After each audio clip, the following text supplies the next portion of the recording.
Hola, les saluda por aquí Giovanni Piermatei, presidente de la Asociación Civil Venezuela Igualitaria, una organización que trabaja por los derechos de las personas LGBTI en Venezuela. Y les voy a acompañar hoy también con esta presentación dentro del marco del seminario sobre familias homoparentales que organiza la Fundación Fundabric. Y este ponencia se llama Futuro de las familias homoparentales. Es una ponencia un poco compleja, ¿no? Y como es costumbre, vamos a comenzar con una interrogante. Cuando hablamos de familias homoparentales u homomaternales, que también nos gusta incluir en ambos nombres por un tema de lenguaje incluyente, parece que homoparentalidad solo se refiere a parentalidad entre dos varones y homomaternal suena a una relación de dos madres. Entonces, cuando hablamos de familias homoparentales u homomaternales, ¿hablamos realmente de nuevos modelos de familia? ¿Es algo realmente novedoso o es algo que ha existido por siempre, ¿no? Eh, Hoy nos sentimos, o me siento particularmente yo, pero en nombre de la organización siempre hablo en plural, orgullosas de estar aquí hoy junto a ustedes hablando de este tema, que no es un fenómeno reciente, sino que lo reciente es que comience a abrirse espacios en los gobiernos, en los medios de comunicación, en las casas, en los hogares, en las escuelas, en las calles, hasta las iglesias están hablando del tema de las familias conformadas por personas del mismo sexo. Es un hecho histórico que nuestras familias han existido por siempre. Es solo que estamos comenzando a hacer incidencia desde ya algunas décadas atrás, y esa incidencia procura y logra el debate y la reflexión en estos espacios como los que nombramos, gobiernos, etc.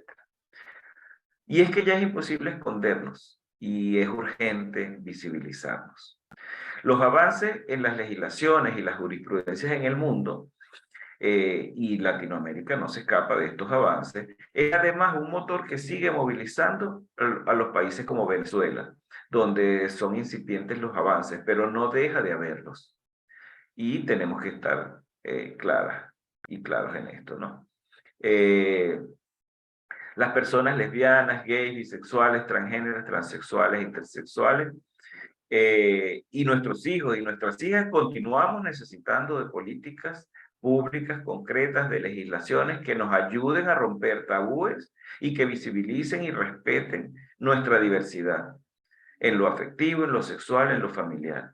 Así que cuando se habla de nuevos modelos de familia, no nos referimos a la novedad de su existencia, sino más bien a la visibilidad y a lo que con ella se convierte en la necesidad de su reconocimiento socio-legal.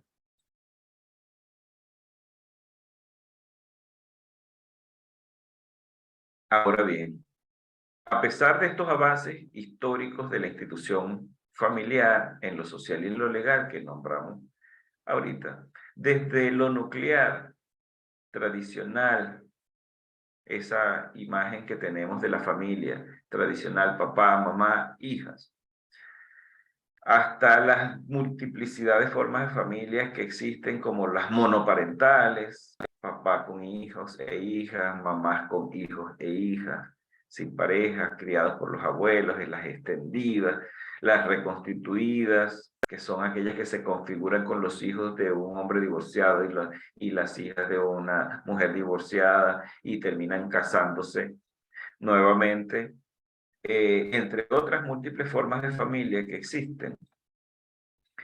Las familias también son plurales, así como las sexualidades humanas son plurales. No existe una sola forma de ser una persona sexuada en el mundo. Las familias también son plurales. Hay una gran diversidad de formas de ser familia y todas esas familias son legítimas porque su existencia misma las hace legítimas, pero también son deben ser reconocidas legalmente y protegidas legalmente por los estados.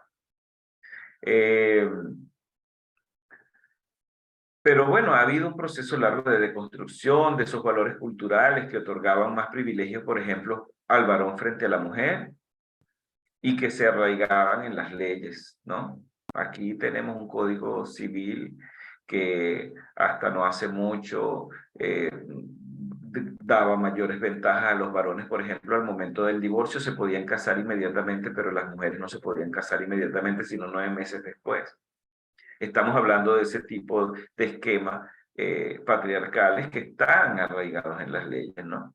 O los roles que debemos asumir en cuanto a los padres, que los padres son los que laboran en la calle y proveen, y las mujeres son las que se quedan en la casa y cuidan a los hijos y las hijas. Esos roles terminan siendo cargas, incluso muchas veces. La institución del divorcio, cómo ha ido cambiando, la abolición del concepto de los hijos ilegítimos, ha sido otro de los cambios que han evolucionado a lo largo del tiempo. Ya no existen hijos reconocidos ilegítimos, porque ¿cómo puede ser una persona ilegítima, no? Un niño concebido fuera del matrimonio era considerado anteriormente hijo ilegítimo, y fíjense todo el peso simbólico que tiene la institución matrimonial.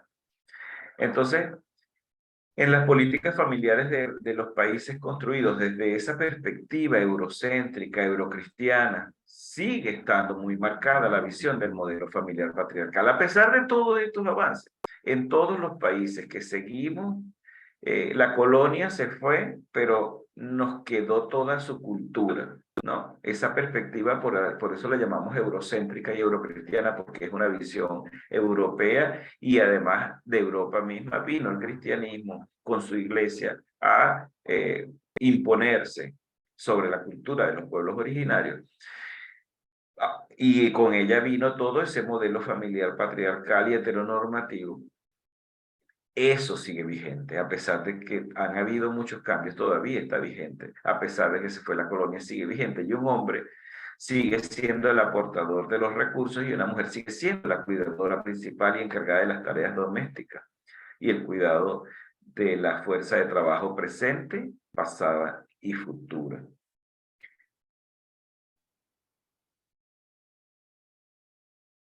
Y hablemos entonces de por qué. ¿Qué es la heteronorma? Esa que nos dice que los varones tienen tales roles, esa que nos dice que las mujeres tienen tales roles, y como tales deben estructurarse las familias. Bueno, cuando hablamos del término heteronorma, nos referimos en primer lugar a una macroestructura. No es una idea, no es algo, una teoría que por ahí anda rondando en el aire, que la gente hasta se burla cuando hablamos de estos temas. Cuando hablamos de patriarcado y de heteronorma, estamos hablando de una macroestructura que rige, condiciona socialmente y políticamente a las personas dentro de esa cultura que llamamos eurocéntrica, porque en otras culturas pudiera ser diferente. Se presume, o sea, lo que plantea la heteronorma es presumir que todas las personas son heterosexuales, ¿no? Y los roles que debemos asumir los varones son tales y cuales, y los roles que deben asumir las mujeres son tales y cuales, ¿no? Están planteados incluso antes de que nazcamos, ¿no? Que nos deciden, vamos a nacer, van a ser varón, entonces todas las cositas son azules, los juguetes son de obrero, de carritos, de deporte, para los varones, y las niñas son rosados, y todos los jugueticos son para muñecas y bebés, para que aprendan a cuidar y a criar bebés. Entonces, eso es la heteronorma, cómo se transversaliza incluso desde antes de nacer. Y las personas que no pueden seguirlo, entonces, están en un limbo. El individuo, la persona, ante su necesidad de encontrar modelos en los que tengan cabida, o sea, para no estar en ese limbo, mis sentimientos, mis deseos, mis necesidades incluso afectivas y sexuales, comenzamos a buscar y puede ser que nunca concluya esta búsqueda, ¿no? Desarrollando, eso nos lleva a desarrollar sentimientos encontrados y en ocasiones muchos traumas. Cuando no encajamos en ese sistema heteronormado que nos dice cómo debemos ser, existir y amar, entonces esto puede traer serios problemas en la salud mental. La orientación sexual, el ser homosexual, lesbiana, gay, ser bisexual, nos margina y nos coloca frente a esa mirada de quien se asume la normalidad, de ese otro y de esa otra que asume la normalidad como, bueno, eso es la normalidad de ser heterosexual.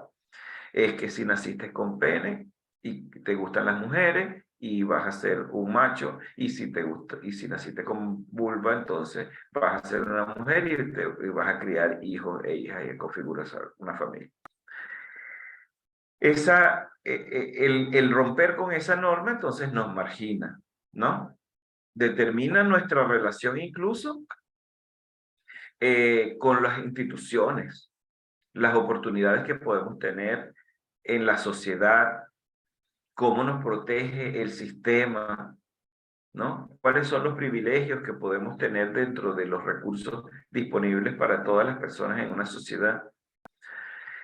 Cuando esto ocurre, cuando sentimos esta marginación y este descontrol, este descontento, esta imposibilidad de acceder al sistema para garantizar nuestros derechos o nuestras protecciones, la heteronorma se constituye como una forma de control social. Y esa forma de control social va desde estos elementos que nombré, ¿no?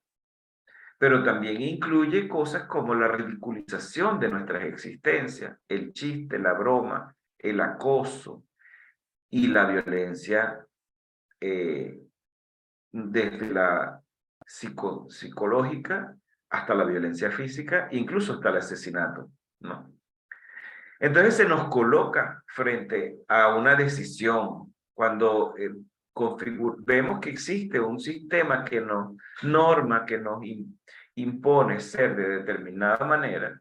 Esto nos pone frente a contra una pared. Necesitamos decidir si la enfrentamos y expresamos quiénes somos abiertamente, nos ocultamos y nos hacemos los locos y pasamos desapercibidas, o nos mimetizamos con esa estructura y nos configuramos y nos olvidamos de quiénes somos.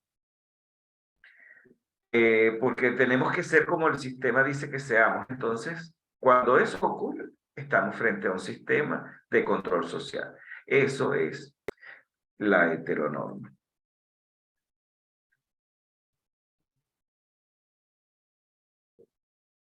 Cuando,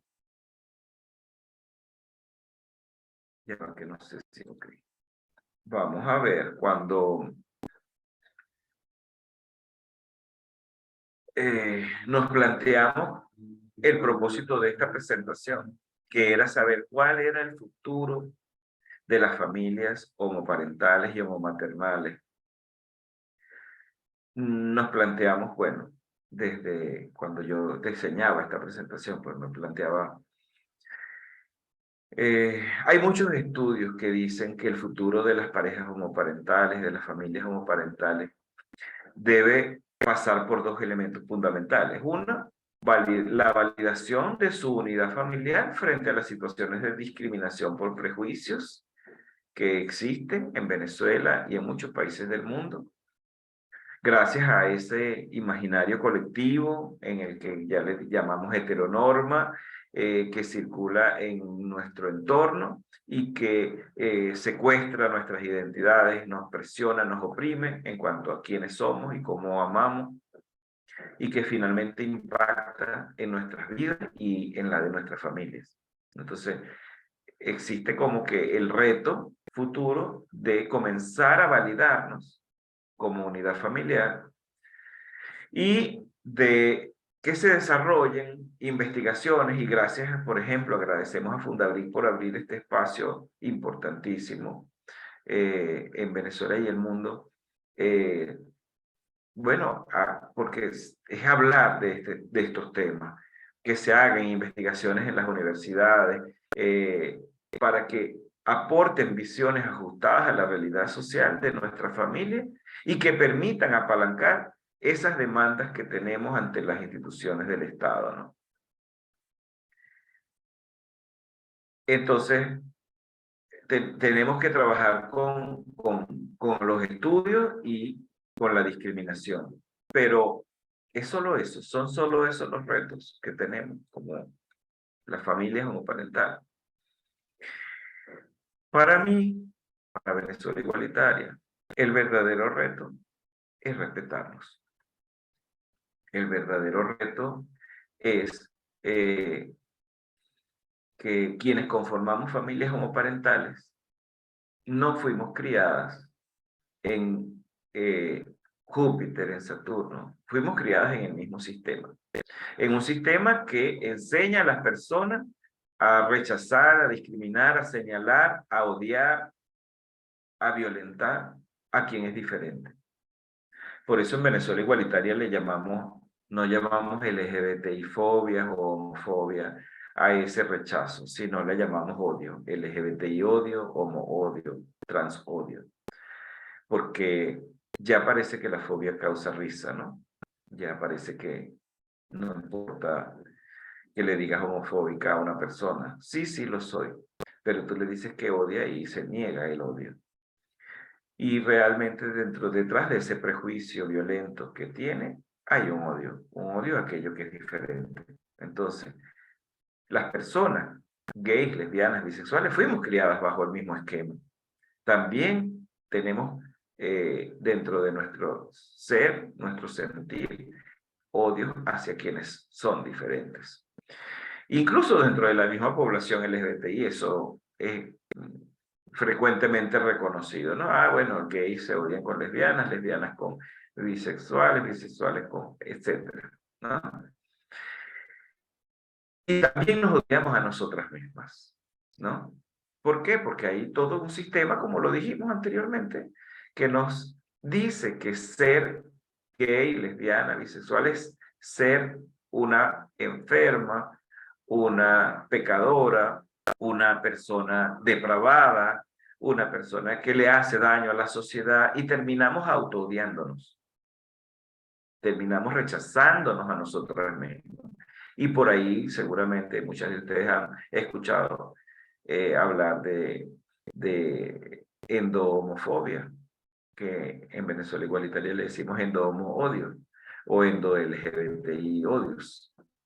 Es el odio que generamos nosotras hacia personas de nuestra propia diversidad sexual en función de lo que nos enseña el sistema, ¿no? Entonces, es muy frecuente, por ejemplo, que lesbianas, gays y bisexuales rechacen a las personas trans, ¿no? O las personas trans rechacen a las personas lesbianas, gays y bisexuales. O que los lesbianas y los gays rechacemos a las personas bisexuales, porque no se sabe qué es lo que está sucediendo allí. Bueno, o eres chicha o eres limonada. Esa forma de rechazar aquello que no entendemos es todo un resultado de todo este proceso de institucionalización o naturalización del odio o el rechazo a aquello que es diferente. Entonces, también terminamos odiándonos entre nosotras y odiándonos nosotras mismas. Los retos no son entonces solo externos. No solamente necesitamos que se hagan estudios o que los estados validen la existencia de nuestra familia. Necesitamos hacer un trabajo interno también. Los retos para Venezuela Igualitaria y las familias homoparentales son comenzar a empoderarnos, a autoaceptarnos como personas primero diversas, diferentes, pero con el mismo derecho a ser respetadas, con la misma dignidad que cualquier otra persona, para poder desde ese empoderamiento de mi ser, de mi yo, como una persona que tiene dignidad, responder a todos los cuestionamientos que se hagan acerca de nosotras como personas, de nuestros hijos, nuestras hijas, de nuestra familia, ¿no? Entonces, todo esto parte de que asimilemos esas creencias erróneas, ¿no? Que no tienen sustentos científicos, como las hijas y los hijos de familias homoparentales serán homosexuales. Porque dentro de nosotras y nosotros, gays y lesbianas, incluso llegamos a creer que no deberíamos criar hijos porque no le estamos dando el ejemplo adecuado, ¿no? Ay, lo normal es que esté criado por un papá y por una mamá. Dos papás no son normales, o dos mamás no son normales. Necesita la referencia paterna o materna, porque si no serán adultos desadaptados, ¿no? Incluso llegamos, y lo digo, lo dice la sociedad en general, y por lo tanto también lo dicen muchas personas gays y lesbianas, bisexuales. No estamos exentas de ser discriminadoras las personas LGBTI. Pero también decimos que la discriminación impactará negativamente en formar una identidad personal sólida de esos niños y niñas que son criados en familias homoparentales. Todos estos argumentos tenemos que deconstruirlos, y eso parte del empoderamiento y de la autoaceptación de nosotras como personas diversas, pero igualmente dignas y respetables. Ese es el principal reto de mi presentación hoy. Y el principal reto desde la Venezuela igualitaria. Y también repensarse el futuro de la, de la institución familiar, ¿no? Porque la institución familiar se ha enfrentado a incesantes cambios y como ya lo habíamos visto, ¿no? Y podemos consolidar nuevos modelos de familia. Allí sí podríamos hablar de nuevos modelos de familia que no respondan al sistema heterosis patriarcal al que estamos sometidos los pueblos eurocéntricos o eurocristianos. Y por tanto, que esos modelos de familia no reproduzcan el modelo tan cuestionado de la familia tradicional. Ese modelo patriarcal donde el padre hay una línea autoritaria que parte del padre, es el que tiene la autoridad en la familia, luego viene la madre en ese mismo orden, y los hijos y las hijas no tienen ningún tipo de autoridad en esa materia. Entonces, debemos repensarnos esa construcción de nuevos modelos de familia dentro de las familias homoparentales y homomaternales, que rompan el esquema de la familia tradicional o patriarcal, autoritaria y asimétrica en la distribución sexual de los roles, y para las cuales las familias, los únicos roles, las funciones básicas de la familia son la sexualidad por la procreación,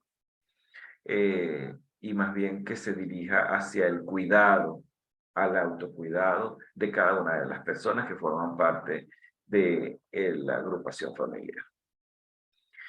Entonces, les dejo la frase final, las contribuciones finales, ¿no? Ya que la cosita esta se me estorba, las consideraciones finales de esta presentación son entonces: ser madre o ser padre no es un hecho biológico, es un hecho social. Pensemos en eso. Es cuando hablamos de que, bueno, las relaciones familiares no vienen realmente dadas por el tema de la sangre, sino los hechos concretos, ¿no?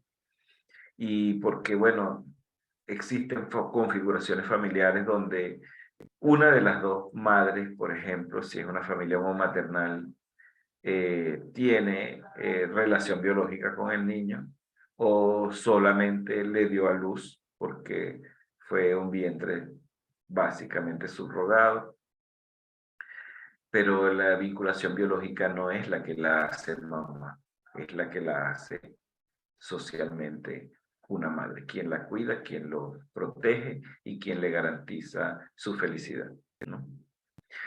tengamos en consideración que sí hay estudios internacionales bastante válidos y creíbles que dicen que las familias configuradas con dos padres o con dos madres no son mejores ni peores. Quitémonos ese mito. No, seguramente dos mamás son mejores. Es mejor tener dos mamás que una. Es mejor tener dos papás que uno. No son peores ni mejores. Ni siquiera son iguales, sino que simplemente son equivalentes a la hora de dar cuidado y afecto a los hijos y las hijas. Estas son las consideraciones finales que les quería dejar en esta presentación del día de hoy. Y bueno, tomemos conciencia, nuestras familias y sus hijos o hijas dependen de acuerdos informales, quedando sumamente desprotegidos en caso de muerte o incapacidad, separación. Esto es una reflexión que quiero que se lleven quienes quizás en algo de parte de la audiencia están en desacuerdo. El tema es que nuestras familias y nuestros hijos e hijas dependen siempre de acuerdos informales, porque no estamos amparados por la sociedad, por el sistema, por la legalidad. Entonces estamos sumamente desprotegidos y desprotegidas. En caso de que nos muramos o de incapacidad o de separación de las partes adultas de la familia, quedamos desamparados y esos niños y niñas deben estar protegidas por el Estado y la identidad debe ser amparada por el Estado. Su identidad, además, no solamente su nombre, sino sus orígenes. ¿Quiénes son sus padres? ¿Quiénes son sus madres? ¿Quiénes desearon brindarle la vida, traerle al mundo y configurarse como una familia? Bueno, no me queda más que despedirme, agradecerles por estar durante todo este rato escuchándome y espero que hagan también sus comentarios a través del chat. Les debo una frase final: mi sexualidad no define mis derechos. Ser quien soy no me define mis derechos. Lo único que define mis derechos es ser una persona y la dignidad que viene atañada a ser una persona. Muchísimas gracias y hasta pronto.